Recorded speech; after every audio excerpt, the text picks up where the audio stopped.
네, 안녕하십니까. 영수 목사입니다. 오늘 함께 나눌 말씀은 사도행전 23장 11절 한 구절입니다. 바울은 사내들인 공회의 법정에 섰습니다.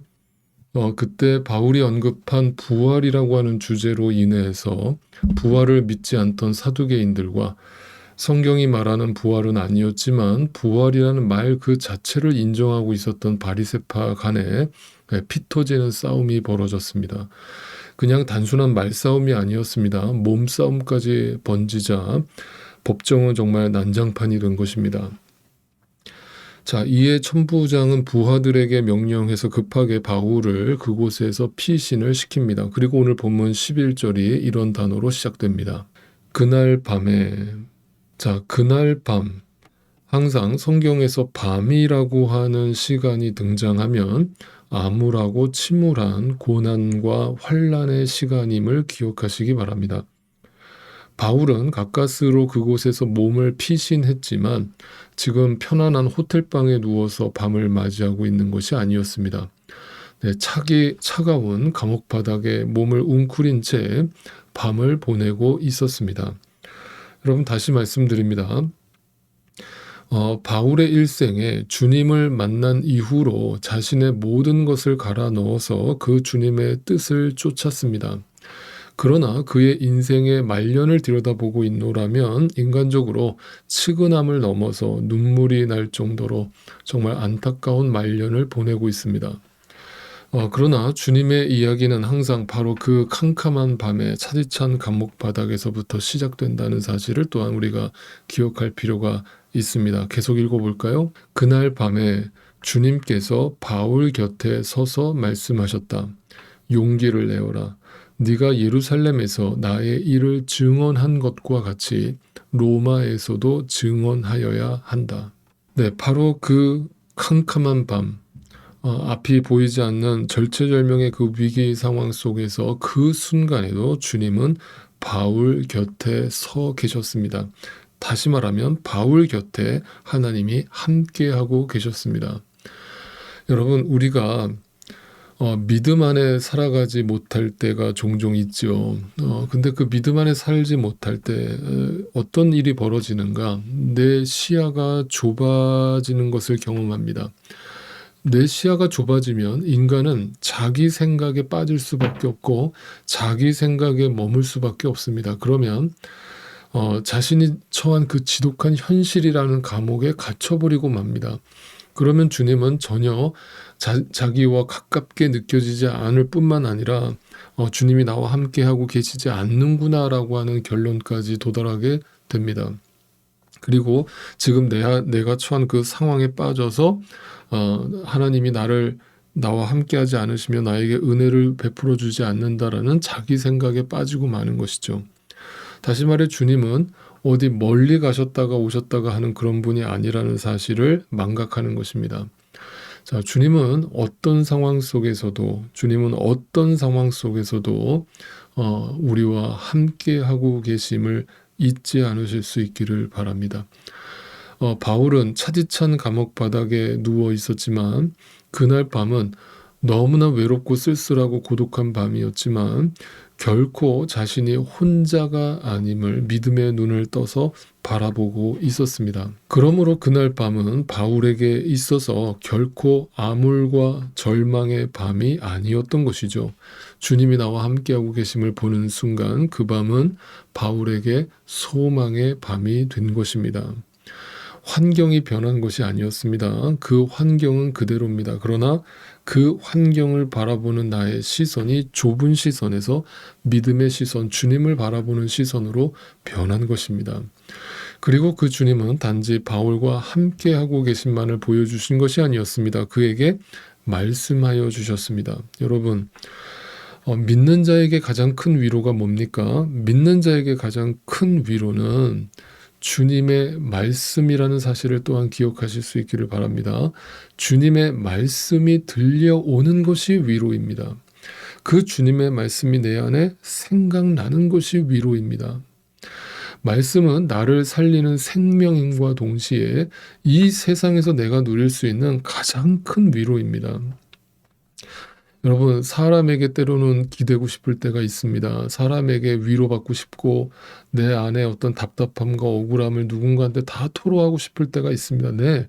그러는 것도 당연한 상황입니다. 그러나 여러분, 어디 그렇게 한번 해 보십시오. 근본적으로 내 안에 위로가 됩니까? 그렇지 않습니다. 그래서 때로는 우리가 너무 많은 말을 한다고 해서 위로가 되는 것이 아니라는 것을 기억하고, 때로는 주님 앞에서 침묵할 필요가 있고, 그 주님 앞에 잠잠히 나아가서 그 주님의 말씀 앞에 위로를 받는 자세가 우리에게 필요하다라고 저는 생각합니다. 주님의 말씀은 어떤 말씀이었습니까? 바울에게 이렇게 말씀하십니다. 너는 로마까지 갈 거야. 그러니까 오늘 이 캄캄한 밤에 절망하지 말고, 내가 지금 너를 붙들고 있으니까, 내가 너를 내 뜻대로 지금 이끌고 있으니까 나를 따라와 라고 말씀하신 것입니다. 여러분, 이것이 우리가 말씀을 대할 때 받게 되는 주님의 응답입니다. 응답은 내 기준에서 좋은 것이 결코 아닙니다. 주님이 지금 바울에게, 바울아, 내가 너를 여기서 꺼내줄 거야. 내가 너를 정말 편안한 삶으로 인도해 줄 거야 라고 말씀하지 않으셨습니다. 내가 이제 너의 고난을 다 해결해 줄 거야 라고 말씀하지 않으셨습니다. 보십시오. 주님이 바울에게 뭐라고 말씀하셨습니까? 담대하라, 용기를 내라 라고 말씀하셨습니다. 무슨 뜻입니까? 바울아, 지금 이 상황은 나아지지 않을 거야. 달라지지 않을 거야. 아니, 어떻게 보면 더 힘들어질 거야. 그런데 담대해. 용기를 내. 왜? 내가 너와 함께하고 있어. 내가 내 뜻대로 너를 이끌고 있어. 라고 말씀해 주신 것입니다.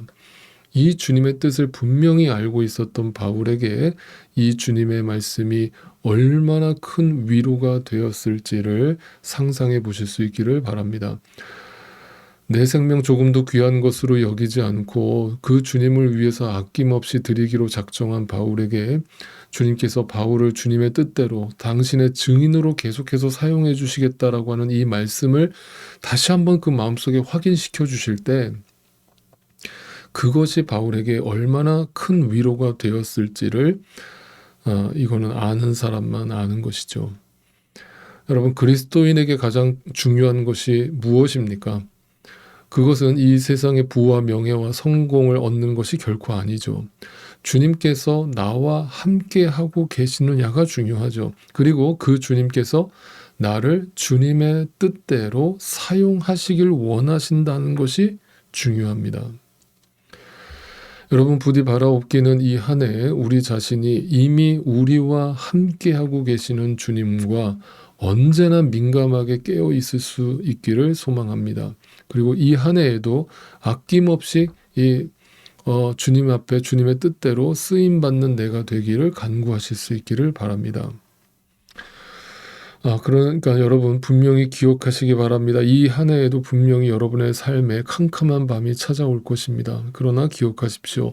여러분은 결코 혼자가 아닙니다. 그리고 사람의 말이나 환경으로 위로받으려고 애쓰지 마십시오. 하나님의 말씀에 기대십시오. 그 말씀이 들려주는 주님의 뜻에 귀를 기울이십시오.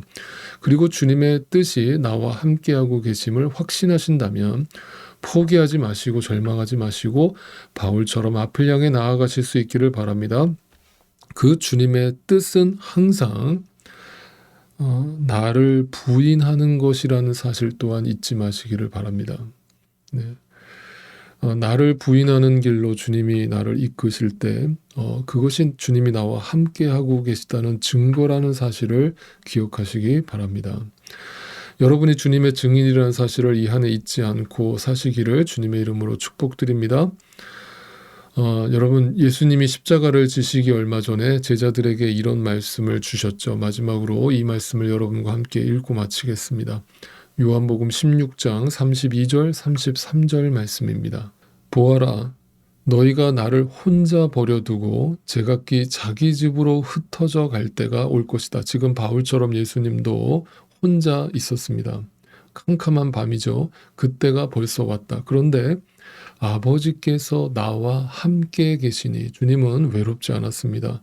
주님이 나와 함께하고 계심을 확인했습니다. 나는 혼자 있는 것이 아니다. 내가 이것을 너희에게 말하는 것은 너희가 내 안에서 평화를 얻게 하려는 것이다. 내가 너희와 함께하고 있다는 사실을 네가 보게 된다면 분명 네 안에 평안이라는 응답이 찾아올 거야. 너희는 세상에서 환난을 당할 거야. 나는 결코 너희를 환난에서 건져주는 의미가 그런 의미로서 너에게 복을 허락한 적이 없어. 환난을 당할 거야. 그러나 용기를 내어라. 담대하라. 내가 세상을 이겼다. 나도 그 길을 갔다. 나는 이 세상을 이겼다. 그러니 나를 따라와라. 내가 너로 하여금 이기게 하겠다라는 주님의 말씀입니다. 사랑하는 성도 여러분, 이 말씀이 이 한 해 우리의 심령에 깊이 각인되어서 어떤 상황 속에서도 나와 함께하고 계시는 그 주님께서 나에게 담대하라고 들려주시는 그 음성을 날마다 들으면서 그 주님이 나에게 맡겨주신 이 사명을 끝까지 이루어가는 주님의 증인의 삶을 살아가실 수 있기를 주님의 이름으로 축복드립니다.